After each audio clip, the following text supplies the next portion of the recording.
The Indigo Foundation is a small foundation supporting international development in a number of countries, and for the first time ever we're having a grand raffle. The first prize will be an Etihad airfare, business class airfare from anywhere in Australia to Abu Dhabi for 2 people, and the second prize is an absolutely exquisite artwork that has been donated from GW Bot and with the assistance of the Beaver Gallery in Canberra.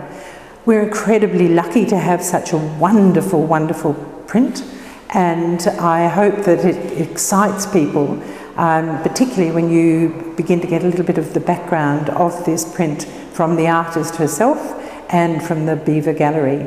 So what we're asking you to do is to buy tickets in our grand raffle.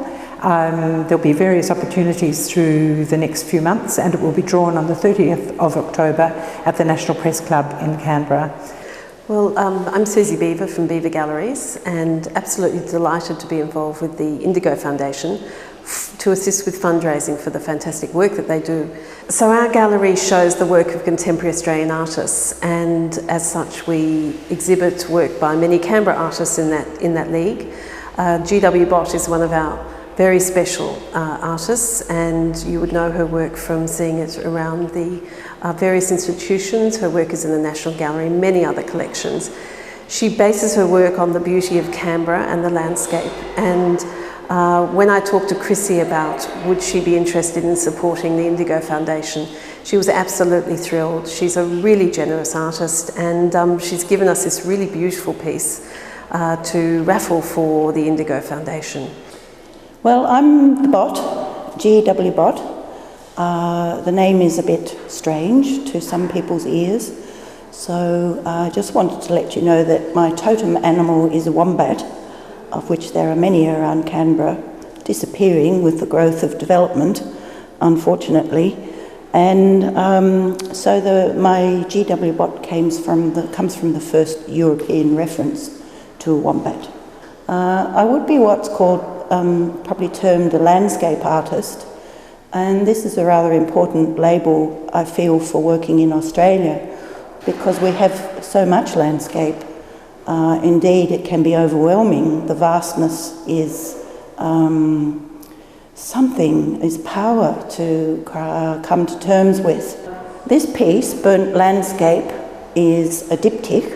There are 2 halves to the work, brought together in one frame, and it was made in 2003 as a response to the fires we had in Canberra in 2003, which from my point of view changed Canberra forever. This piece, Burnt Landscape, is a lino cut, and the process of lino cutting is rather stringent. One's looking for the bare essentials in life, rather than every detail and embellishment.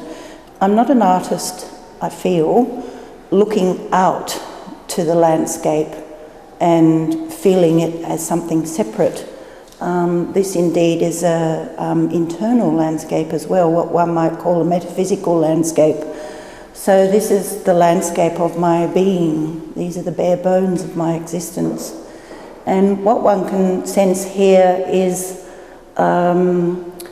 maybe a kind of mysterious bareness, and there's an inner glow, the aftermath of a fire indeed, some devastating event, personal event perhaps, that we all undergo as human beings.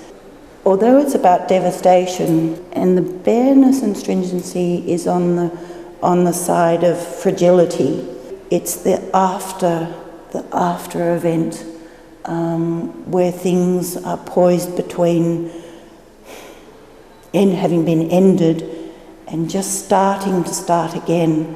And I find this stringency of the Australian landscape something really important as an artist. It defines who we are as human beings. We're very fragile, but we're exceedingly strong and regenerative. Some of that is conveyed in the work. That's the only hope of the artist with their work.